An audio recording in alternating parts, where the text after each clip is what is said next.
introdução rapidinha do podcast. Minha apresentação, né? No caso, meu nome é Pamela Oliveira Ferreira, eu estou presidente da Comissão de Diversidade Sexual e de Gênero aqui da OAB Subseção Nossa Senhora do Ó. E hoje a gente está aqui para falar com a maravilhosa Carla Watanabe. Carla, boa noite. A gente tá gravando à noite, né, gente? Então, boa noite. Obrigada, viu, por aceitar estar aqui com a gente para bater um papo, falar sobre sua profissão, seus estudos, enfim. Puxa vida, estou extremamente feliz em estar aqui. Eu agradeço de coração o convite. Estou realmente muito animada e eu só tenho a agradecer. A gente que agradece. Eu vou fazer uma apresentação, né, do seu currículo. Tem bastante coisa, né? A Carla, ela é doutoranda em Direito Constitucional pelo IDP, especialista em Direito Tributário e Administração Pública, bacharel em Direito pela UNB, bacharel em Engenharia de Mecânica Aeronáutica pelo ITA e é titular do 28º Tabelião de Notas da capital, que está localizado ali no Tatuapé, Anália Franco. Super bonito o currículo, maravilhosa, como eu já falei. Não vou poupar elogios, gente, eu sinto muito. Você me deixa sem graça. Imagina. Então, vamos lá. O objetivo aqui da comissão, participando do podcast, é justamente a gente trazer profissionais, né, que fazem parte da comunidade LGBT e mais, porque a gente tem vários profissionais que são extremamente competentes e a gente gostaria, né, de dar visibilidade. A Carla, ela é uma mulher trans, né, que é muito competente naquilo que faz, então o espaço de bate-papo é justamente para te mostrar como profissional, né, para mostrar o quão de conhecimento você tem para oferecer, a gente aprender contigo, né. Bom, vamos então falar um pouquinho sobre a sua profissão, né. Bom, já falei, você é titular do 28º Tabelião de Notas da capital, né, que está localizado ali no Tatuapé, Anália Franco. Imagino que deve ser extremamente difícil, né, participar ali da administração de um tabelionato. Você quer falar um pouquinho pra gente como que funciona ali a administração, sobre a sua função, o que você exerce, como que você chegou nessa função também? Sim. Pode fazer isso pra gente, por favor? Claro, e com muita alegria. Eu sou formado em Direito, né? Já fui advogado e o acesso à carreira notarial e registral é por meio de concurso público de provas e títulos. E eu passei num concurso, primeiramente em 2003, fui oficial de registro de títulos e documentos em Ribeirão Preto e depois eu passei neste concurso para assumir o 28º Tabelião de Notas da capital. Eu, infelizmente, tive que largar a advocacia porque o exercício da função de tabelião é incompatível com a advocacia. E quando eu assumi, eu lhe confesso que foi algo extremamente desafiador para mim. Eu era servidora pública, morava em Brasília, trabalhava na Câmara dos Deputados e, de repente, assumi um cargo no qual eu era chefe. Para mim foi algo extremamente desafiador. Eu até então era apenas uma servidora pública e vivia feliz daquela forma, mas o meu sonho era passar nesse concurso e assumir um tabelionato ou um registro público. Mas ao assumir agora sobre a função, né, das serventias extrajudiciais, que é a área na qual eu atuo, ela na verdade é uma espécie de serviço público delegado. vamos dizer assim, são funções que poderiam ser exercidas pelo Estado, porém são exercidas por meio de particulares após aprovação em concurso público. E a função de tabelião de notas, especificamente, é a função de lavrar escrituras, de fazer testamentos, procurações, autenticar firmas, reconhecer firmas, autenticar documentos, mas a função mais nobre, de fato, é a de agir como conselheiro das partes. Ou seja, como um agente que se afirma imparcial, parcialidade isso não existe, mas que se afirma como um terceiro não interessado que busca resolver conflitos antes que eles cheguem, busca prevenir conflitos antes que eles cheguem ao judiciário. É uma ação de prevenção de conflitos, vamos dizer assim. Então, para isso a gente instrumentaliza negócios jurídicos. Nossa função principal é essa, instrumentalizar negócios jurídicos como compra e venda, doação, inventários, divórcios. E para que isso? Para que as pessoas possam ajustar seus interesses e não necessitar entrar em litígio por qualquer outro motivo. Então, acho que a gente pode dizer que, de alguma forma, você estaria correto falar, né, que você é como se fosse uma fiscal do Estado para supervisionar ali a elaboração dos instrumentos públicos, né, para dar validade àquilo que as partes elas acordam entre si. Daria para falar desse jeito ou...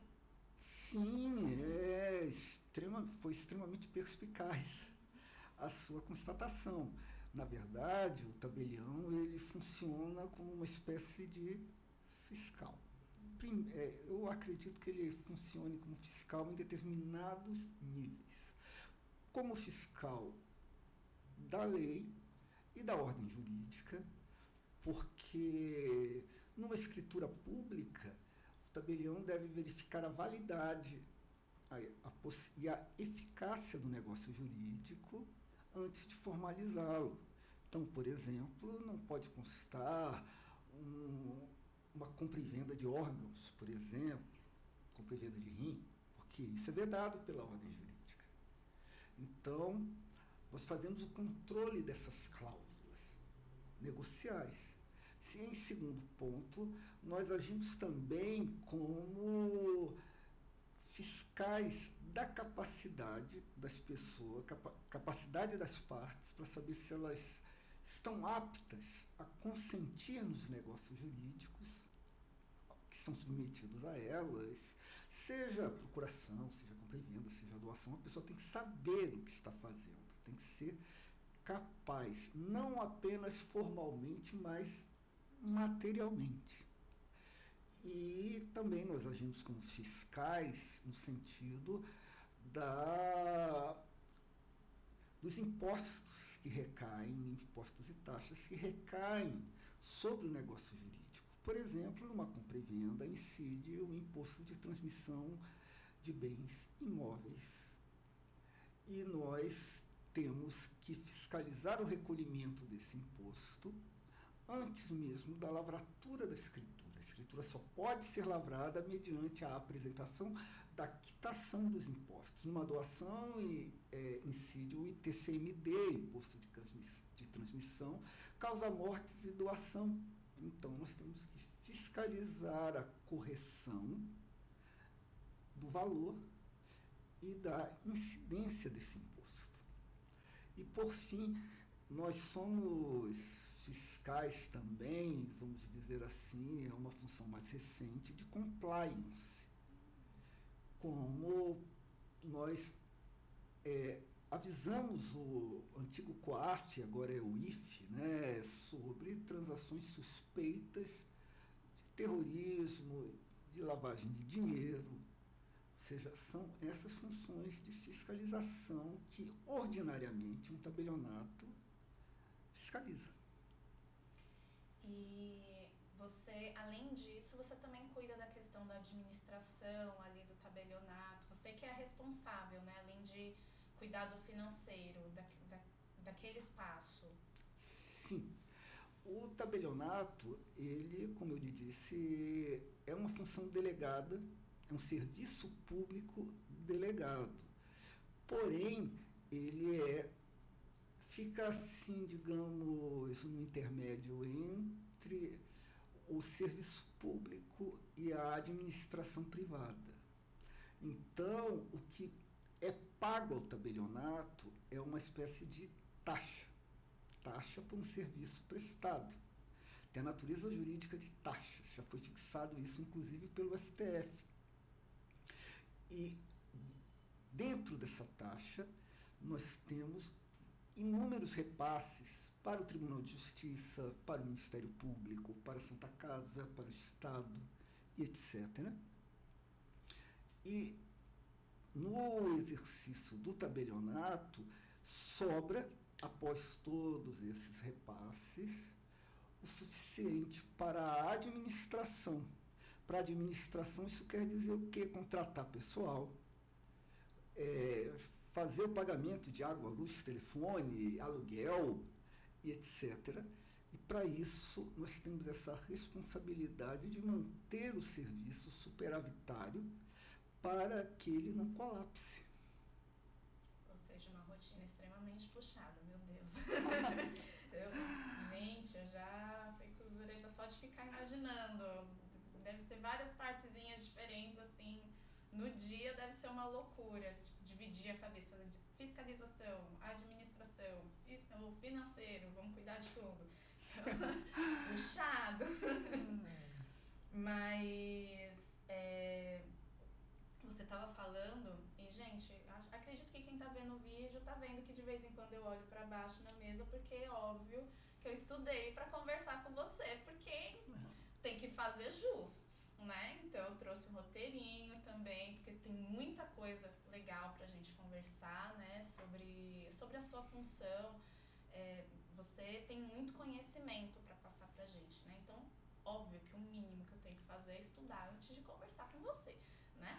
Então, uma pessoa, querendo ou não, que tá aqui aprendendo também, eu tenho a minha colinha aqui pra não esquecer de nada, enfim.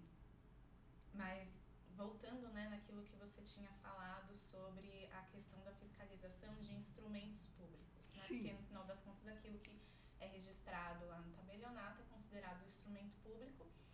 E, para os advogados, acho que principalmente para quem está começando, é muito interessante a gente falar sobre a diferença da segurança que um instrumento público dá a um negócio jurídico em comparação a um instrumento particular. Você pode falar um pouquinho disso pra gente, por favor? Claro, o instrumento público, ele é, de certa forma, devido a todas essas características de fiscalização, ele tem essas características que o distinguem do instrumento particular.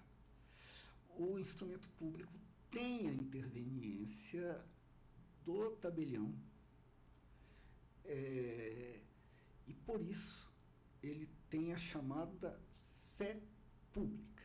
O que é fé pública, esse negócio ciente abstrato, né? Na verdade, é uma construção histórica. É uma construção histórica que vem desde a Idade Média lusitana. Porque a função de tabelião existe desde a Idade Média de Portugal. O que acontece, na verdade, é uma forte inversão do ônus da prova.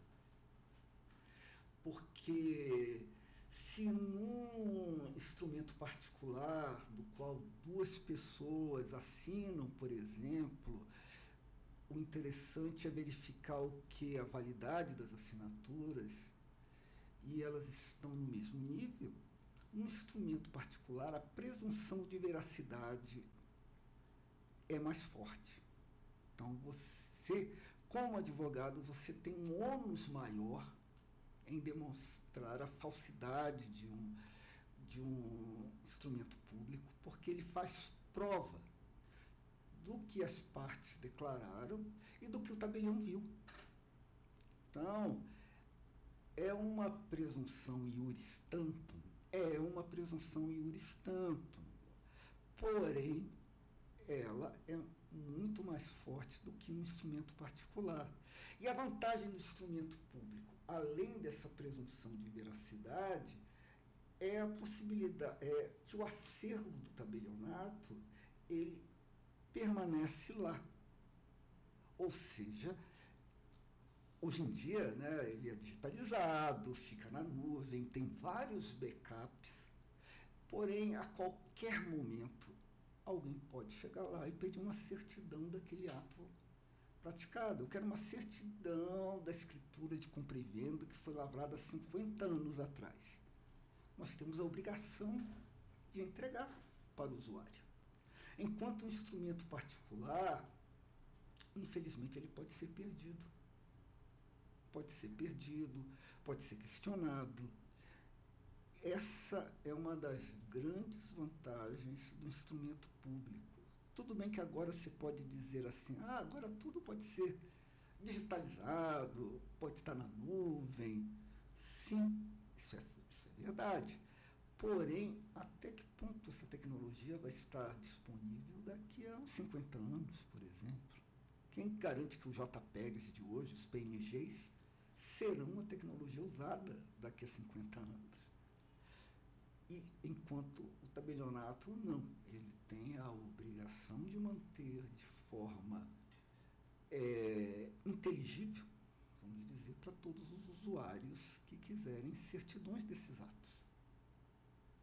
E eu acho que é interessante a gente até frisar como que é legal esse trabalho colaborativo, porque é você trabalhando como fiscal do Estado, né, auxiliando o advogado que está auxiliando o cliente. Então, a gente como advogado, a gente também tem as nossas limitações de saberes, né?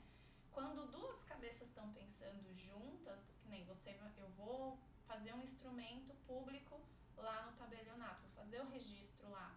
Se tiver algum erro, você vai me indicar. E isso não é um problema, isso está aperfeiçoando ainda mais o meu trabalho e a prestação do serviço ali para o cliente. Então, é tanto você como representante ali do Estado naquele ato, como eu como representando o meu cliente, que a gente está trabalhando juntos para fazer um negócio jurídico seguro para todo mundo, né? Com toda certeza, o advogado e o tabelião trabalham juntos.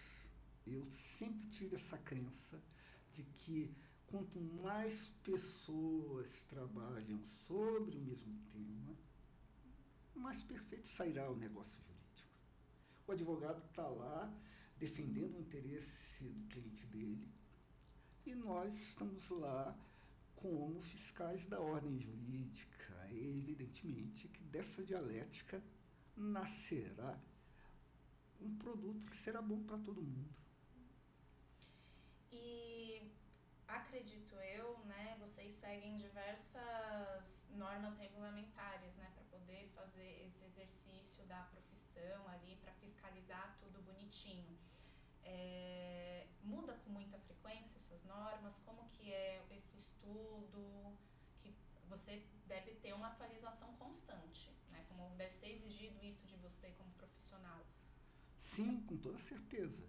São normas por exemplo, normas da Corregedoria Geral da Justiça, vinculado ao Tribunal de Justiça Estadual, as normas do CNJ, Conselho Nacional de Justiça, as decisões do STF, as decisões do STJ de tribunais, as leis, os regulamentos, ou seja, a gente tem que andar por esse cipoal jurídico para que nós possamos prestar aos nossos clientes, aos advogados, as orientações acerca do que nos é possível fazer em cada negócio jurídico. E é muito frequente frequente você, por exemplo, ter que conversar com advogados para orientar sobre atualizações? Por exemplo, chega uma pessoa lá, um advogado que está querendo registrar um instrumento público e você nota ali que não está de acordo com as normas que estão atualizadas, que as atualizações acabaram sendo recentes e a pessoa acabou deixando passar, né? Isso é normal, gente. Advogado é ser humano como qualquer outro. Então, nem sempre a gente consegue se manter sempre atualizado. Então, é comum, então, você também dar essa orientação para adequação às normas que estão vigentes naquele momento. Sim, na verdade, ninguém é dono da verdade. O tabelião, ele tem a interpretação, porque nós temos toda norma, todo regulamento, ele tem uma textura aberta da linguagem, ou seja, passível de diversas interpretações. E muitas vezes a interpretação emprestada pelo tabelião não é a mais correta, por isso que é bom dialogar com o advogado. É bom dialogar com o advogado está defendendo o interesse das partes, e nós podemos chegar, sim, a um termo, a um bom termo. Evidentemente, a gente acompanha com mais a miúde, né, a jurisprudência administrativa, as normas regulamentares, porque é obrigação nossa. É obrigação nossa. E dessa colaboração é que nós podemos prestar um bom serviço ao usuário. E essas normas regulamentares, elas também proíbem alguns tipos, por exemplo, algum instrumento que antes poderia ser feito, não pode ser feito mais, elas também têm essa capacidade de restrição de tipos de documentos que podem ser feitos no tabelionato? Sim, normalmente a autonomia privada é o princípio que guia, né, o direito civil. Então, qualquer ato que não seja vedado pela lei, ou por regulamentos, ou por decisões, é possível sim que seja formalizado. Possível sim. Um exemplo de um ato notarial, estou sempre me referindo a ato notarial, porém é um negócio jurídico, né? Um negócio jurídico que antes era permitido, exatamente pelo princípio da autonomia, era a escritura de poliamor. A escritura de poliamor era passível de ser lavrada em tabelionatos. As pessoas compareciam e diziam, olha, nós vivemos uma relação de poliamor. Porém, em 2018, o Conselho Nacional de Justiça vedou a lavratura em tabelionatos desse tipo de escritura. O que restou para as pessoas a formalização pelo instrumento particular. Porém, ainda veio outra decisão em 2020, acho que no tema 527 do STF, que vedou os efeitos previdenciários, efeitos de direito de família do poliamor. Porque, na época, o STF decidiu que o ordenamento jurídico privilegiava a monogamia como princípio estruturador da família. Isso é contestável?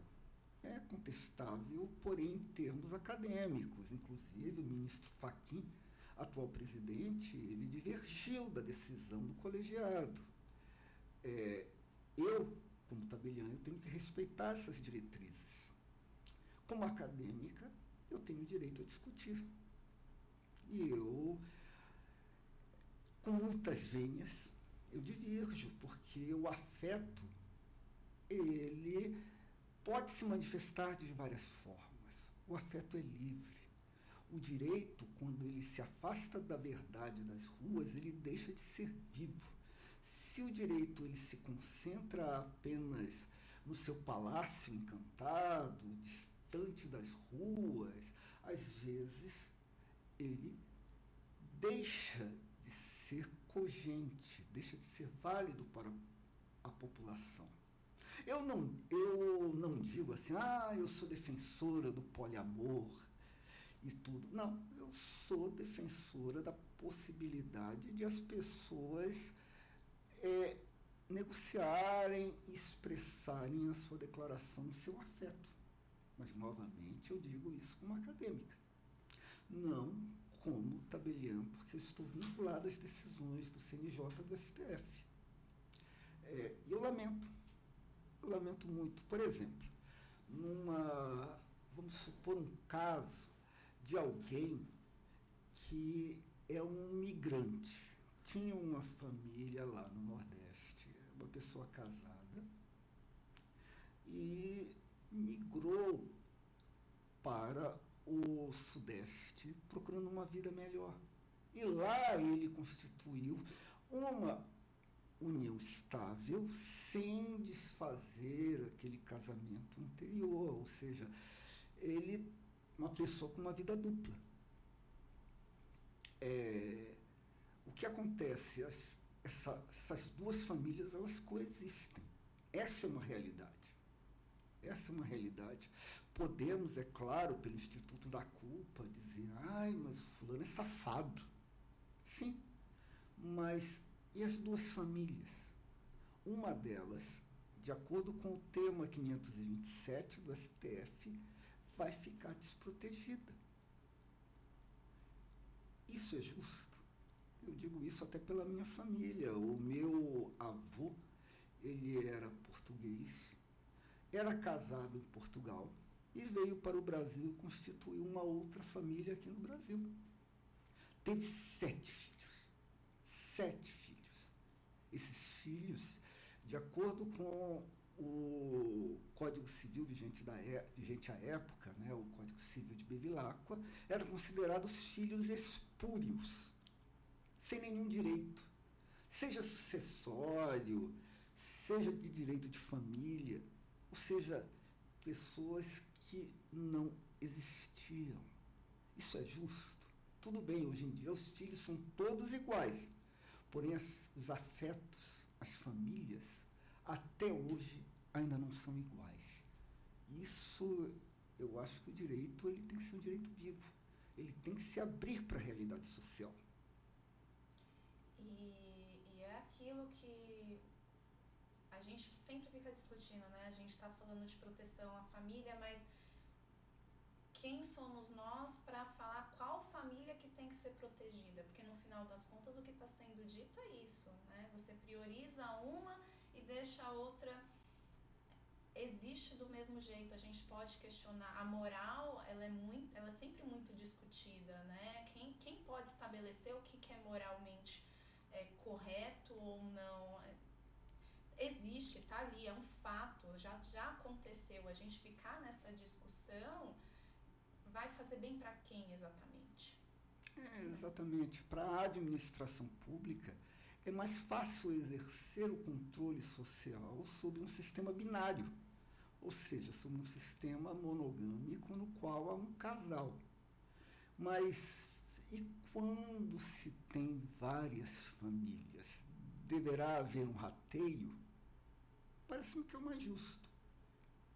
Porque se uma família é privilegiada, a outra fica desguarnecida. Essa era a posição, aliás, defendida pelo IBDFAM. Pelo IBDFAM, ele defendia a possibilidade de existir, de serem reconhecidas essas famílias simultâneas, senão um direito sem castelo. Infelizmente é isso. E aí cabe a nós, advogados, né, como a gente tem que ficar provocando o Estado, principalmente por via do judiciário, ficar questionando. A gente, academicamente, né, todos nós, é nosso dever, né, como acadêmico, a gente sempre questionar as coisas e pautar mudanças. Mas na questão de provocação do judiciário, o advogado ele pode também levar esse tipo de discussão, porque é assim que a gente tem as mudanças, no final das contas, com o tempo. Né? A gente acaba contribuindo de alguma forma dessa maneira. E falando... Eu só gostaria de Pode pôr ir. mais um Super à vontade. detalhezinho, de valorizar a função do advogado. O advogado, ele exerce função essencial à justiça porque ele tem capacidade postulatória perante o judiciário. E quem sabe no futuro a gente possa mudar esse estado de coisas devido a quem? A ação do advogado. É uma função muito nobre. Até hoje, eu sinto assim uma dorzinha de ter largado a advocacia. Você deixou de advogar já faz quanto tempo já? Desde que eu assumi como registradora em Ribeirão Preto, ou seja, já vai fazer 23 anos. Menina, faz tempo. Mas você continua atuando, querendo ou não, você ainda está atuando com o auxílio ali. Você tem contato, né, com a nossa classe de forma constante e dá as orientações também das atualizações, enfim, que nem você falou agora, nós temos uma norma foi através de uma norma regulamentar, né, que teve essa proibição, só para tirar essa dúvida. A proibição veio por meio de uma decisão do CNJ. Tá. E depois teve esse tema 527, se não me falha a memória, do Supremo. Então não teve necessariamente a norma regulamentar, a decisão ela veio direto do judiciário. Sim, exatamente. Entendi. Então, aí você já vai atualizando a gente também, a gente fica indignado e aí a gente vai correr atrás da mudança, porque essa também é a nossa função. O cliente, ele traz a demanda e é muito legal uma frase que você falou, né? O direito, quando ele sai da rua, ele deixa de ser vivo. Sim. Né? Está acontecendo, tem a demanda, já ocorreu, né? O que eu vou fazer agora? Eu vou deixar a mim ou essa outra família? Não tem o que fazer, a gente precisa discutir sobre a proteção. E aqui deixando muito claro que a gente não está falando sobre moralidade, a gente está falando sobre fato. Então o fato está ali, na sua frente, já aconteceu. Agora é lidar com ele, ver o que você faz com aquilo. Né? Ficar negando também a realidade não faz a gente avançar como sociedade, não faz a gente evoluir, né, no final das contas. Sim, você vê a homossexualidade. A homossexualidade, um casal de iguais, antes não era visto como família. Porém, nós tivemos uma evolução social que o próprio Poder Judiciário reconheceu o afeto entre iguais. Isso é extremamente válido. E para você ver como a sociedade evolui, o direito evolui, e é assim que caminha a humanidade. Conversando com a rua. Sim, né? exatamente. Não tentando negar o que está lá com ela. Exatamente. Mas a gente entrou, né, na questão da comunidade LGBTI+, e tem outras duas coisas que eu queria muito falar sobre, que são dois instrumentos públicos que eu acho que são muito bons da gente lidar, né? A gente sabe que a nossa comunidade, ela passa por várias questões quando vai se assumir. Quando a gente assume a nossa sexualidade, a gente assume a nossa identidade de gênero, às vezes a gente consegue ser bem acolhido pela nossa família de sangue, né? Porque família, o contexto o conceito de família pode ser bem amplo, ele não está restrito apenas ao sangue, né? E às vezes a gente pode ser bem acolhido por aquela família, a gente pode também ter muito conflito, né?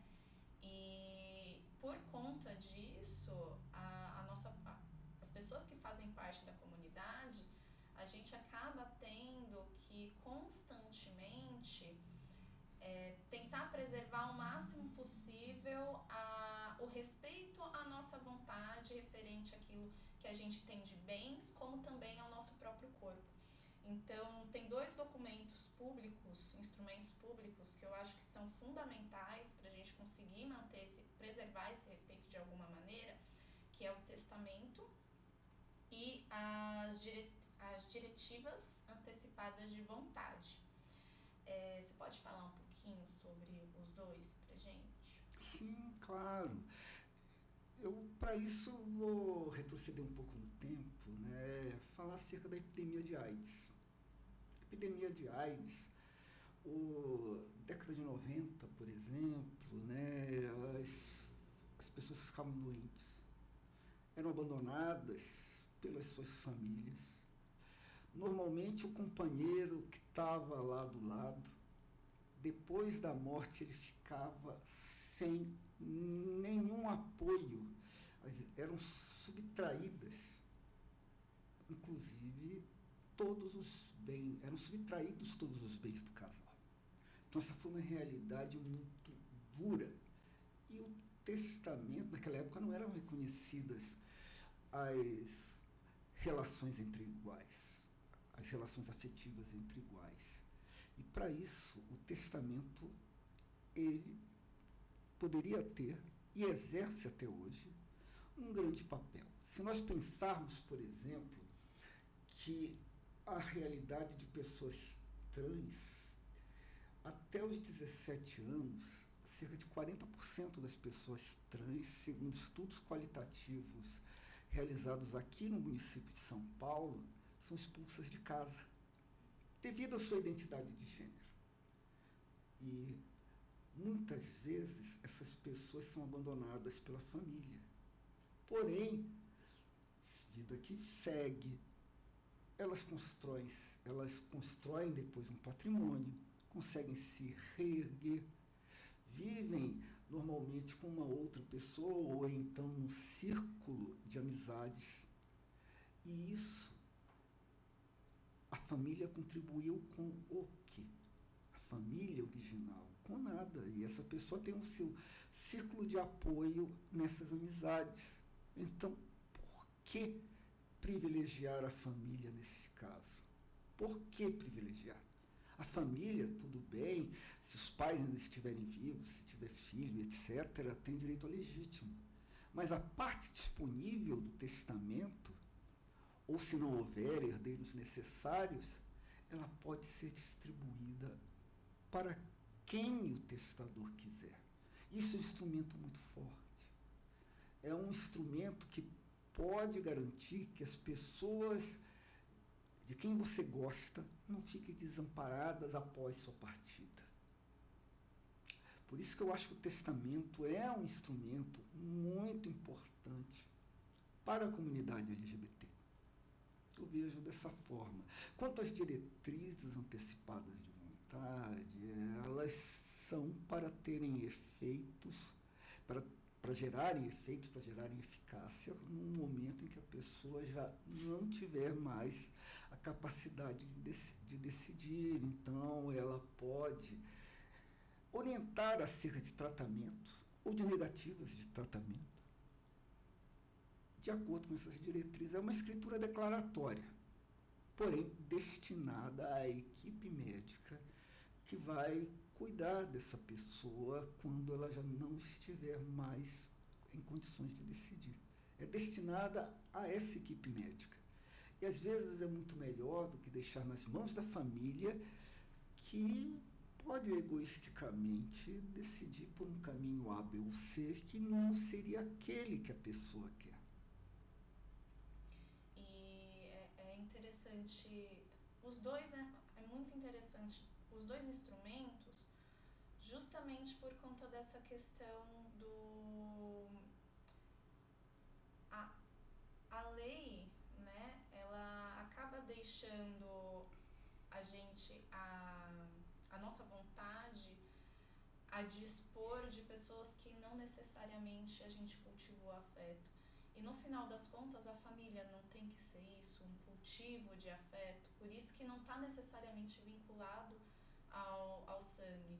Então, o testamento, né, como uma forma de reconhecimento, como uma forma de você se preocupar com quem você estava ali do seu lado a todo momento, inclusive em períodos extremamente difíceis, né, porque a vida é um estreitar e alargar constante. Sim. Né? A gente tem altos e baixos e no final das contas os nossos vínculos, os nossos afetos, eles são extremamente importantes, principalmente quando a gente está passando por momentos difíceis, né? E acho que no geral todo mundo vai sempre sempre lembrar daquelas pessoas que estavam neste momento do seu lado, te apoiando. No final das contas é isso que é família, né? E eu tenho uma dúvida, falando aqui, registrando neste podcast, eu sou advogada previdenciária e trabalhista. Então, o meu conhecimento, ele é limitado, então eu estou aprendendo com a nossa convidada. Mas nas diretivas é possível também você delegar algum poder de decisão para uma pessoa? Por exemplo, a equipe médica, se tiver algo que está faltando aqui nessas diretivas, vocês têm que falar com tal pessoa de confiança minha? Olha, a princípio sim. A princípio sim, seria possível, apesar que essa cláusula pode ser contestada. Ela poderia ser contestada em que sentido? Você podia falar um pouquinho mais? Porque eu penso, estou falando assim de forma abstrata, tá? Porque é como se desse um poder de arbítrio a um terceiro sobre a sua vida. Mas também não é nada diferente de quando a família, por exemplo, tem que decidir entre desligar aparelhos que mantinham uma pessoa artificialmente viva. Não é nada diferente, ou seja, como tudo que existe no direito, há sempre uma névoa. Então também vai da equipe médica de olhar, né, aquele documento e decidir eticamente, né, considerando até o que é estabelecido pelo Código de Ética, né, o que a gente pode fazer. A gente segue aquilo que está sendo dito ou que está registrado nesse documento. Eles vão levar em consideração também outros fatores, até para decidir se isso daqui é um ponto que realmente a gente vai ter que consultar essa outra pessoa que é indicado no documento. Sim, porque afinal de contas, o negócio jurídico ele nunca tem que ser interpretado isoladamente, né? Ele tem que ser sempre interpretado no conjunto e na realidade viva. É isso mesmo. Agora, eu queria falar muito sobre a sua pesquisa acadêmica, né? Como eu falei, a Carla, ela vai, deixando claro aqui para quem vai assistir a gente, a Carla ela vai fazer a defesa da tese dela de doutorado. Tenho certeza que vai arrasar. Mas a tese dela é História de Vida, o título, né? É História de Vida de um Homem Trans, Diálogos na Teoria do Reconhecimento entre Judith Butler e Axel Honneth. Falei certinho? Certo. Na sua tese, você fala, né, sobre essa teoria do reconhecimento. Você poderia explicar ela um pouquinho pra gente? Principalmente para quem está assistindo e tem essa curiosidade acadêmica, quer se aprofundar. Eu acho que é super válido essa curiosidade, sabe? Sim, com certeza. Eu vou...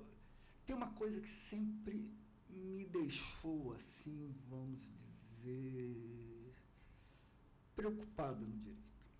O direito ele é fundado em bases individualistas, cartesianas. Cada um de nós é um átomo isolado na sociedade. É dessa forma que as leis são desenhadas, é dessa forma que as normas são pensadas. Ou seja, a pessoa como um átomo isolado da sociedade. Mas a vida não é assim.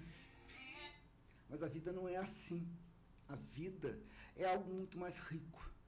Então, a teoria do reconhecimento, ela percebe essa intersubjetividade, ou seja, a dependência que nós temos dos outros. A teoria do reconhecimento, se eu pudesse descrever numa palavra, seria o encontro. O encontro. E eu vou descrever a teoria do reconhecimento de forma negativa. Você já chegou a algum balcão, por exemplo, de uma farmácia, e você se sente incomodada quando as pessoas não olham para você, quando elas não lhe atendem, ou quando elas lhe tratam mal. Essa é uma negativa do reconhecimento que você, de acordo com normas sociais, julga ser merecedora.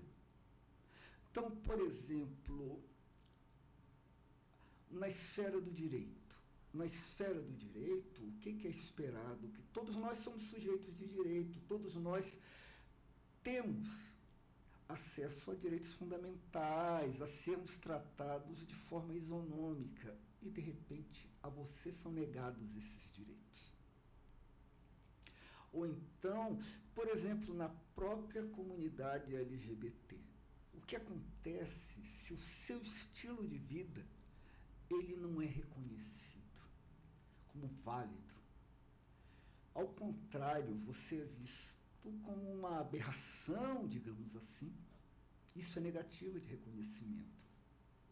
E o reconhecimento, ele é a principal demonstração de que nós somos dependentes dos outros. Os outros nos constituem. Ou seja, eu dependo de você para que eu possa ter uma vida boa. Você depende de mim, nós dependemos dos outros. Então, a teoria do reconhecimento é a negação do individualismo. Ela é, na verdade, a construção de um nós, de um conjunto. Esse daí é um pensamento que veio do filósofo alemão Hegel e que foi apropriado já na década de 90, foi uma releitura feita por filósofos como Axel Honneth. Essa definição do reconhecimento é a definição de Axel Honneth. Por quê? Você tem direito ao reconhecimento. É algo que te constitui, e a negativa, o desrespeito, lhe traz mal. Por outro lado, essa negativa do reconhecimento é a faísca, é a gramática que leva às mudanças sociais. O que acontece? Por exemplo, vamos dizer que uma determinada comunidade, as pessoas estão cansadas de ver tanta violência. Elas estão se sentindo desrespeitadas em algo que é no direito delas. Não digo nem direito formal, mas expectativa de ser bem tratado. E essa comunidade, esse sentimento de desrespeito, às vezes ele se torna generalizado. E aí o reconhecimento passa a ser a gramática das transformações sociais. É aí que surgem movimentos, como surgiu o movimento feminista, como surgiu o movimento pelo reconhecimento dos direitos dos negros. Ou seja, tudo isso são lutas morais por reconhecimento. É algo muito mais amplo, vamos dizer assim, e que está presente no nosso cotidiano, no nosso dia a dia. Você encontra uma pessoa, você vai a um laboratório pedir exames de qualquer coisa, você interage com aquela pessoa, você se torna dependente do que ela lhe fala, do retorno dela. Assim como também uma relação de conjugalidade, você é dependente de seu parceiro. Você é dependente do seu parceiro, ou então um bebê. Um bebê é dependente dos cuidados parentais. Ou seja, a nossa vida é permeada por relações de reconhecimento. Isso daí é uma leitura, como eu te falei, de Hegel por Axel Honneth. E Judith Butler vai mais além. Judith Butler fala assim, mas olha, tem vezes que esse reconhecimento, há determinados grupos que são irreconhecíveis, que não chegam sequer no limiar do reconhecimento. Por exemplo, jovens negros moradores de comunidades. As forças de segurança adentram naquelas comunidades e muitas vezes cometem barbaridades, como se aquelas pessoas não fossem seres humanos dignos e merecedores de direitos. Então, essas pessoas são irreconhecíveis como humanos. Ou seja, a teoria do reconhecimento, de uma forma ampla, ela trabalha com as nossas relações sociais, que é o meio no qual nós vivemos. É algo muito amplo. É direito de existir. Exatamente. Ser respeitado dentro da sua essência. Exatamente, Pamela. Ser reconhecido como ser humano. Exatamente. Gente, eu ficaria aqui. Eu teria. Ai, é uma aula, meu Deus do céu. É muito gostoso de ouvir você falar. Nossa, muito bom mesmo. Mas a gente tem tempo limitado, né? Eu gostaria. Isso não entrou no nosso roteiro. Para fechar, né, o podcast, eu acho que é muito legal a gente fazer uma troca, né? Você tem alguma dica de livro, alguma dica de filme? Não necessariamente, pode ser relacionado à sua tese de doutorado, algo que você acha que seja legal das outras pessoas terem contato, ou algo que você viu recentemente que mexeu um pouquinho com você e você gostaria de compartilhar. Enfim, eu acho que é super legal deixar registrado esse tipo de coisa, sabe? Olha, eu vou dizer acerca de 3 leituras que eu fiz neste final de semana. 3 contos. O Alienista, Ai, que delícia, Machado. de Machado de Assis. Na Colônia Penal, de Kafka. E De Quanta Terra Precisa um Homem, de Tolstói. Esse último, então, me tocou de uma maneira que eu estou até agora ainda balançada com as palavras de Tolstói. Já me falaram muito desses escritores e eu não consegui ler ainda. Alienista, eu já li, é um dos meus preferidos no Machado. Eu adoro Machado, sou totalmente suspeita para falar dele. É de uma inteligência para escrever maravilhosa. E é um dos meus favoritos, o Alienista. Então, gente, fica aqui a dica. A gente vai encerrando, né, porque o podcast ele tem um tempo limitado. Mas, Carla, muitíssimo obrigada por ter aceitado o convite, por ter se disponibilizado a estar aqui, compartilhando conhecimento com a gente. Eu ficaria, sinceramente, tendo aula com você por horas, porque é uma delícia realmente ouvir você. Você fala, é muito gostoso. Chegou a parte do doutorado, então, gente, maravilhoso, é muito bom.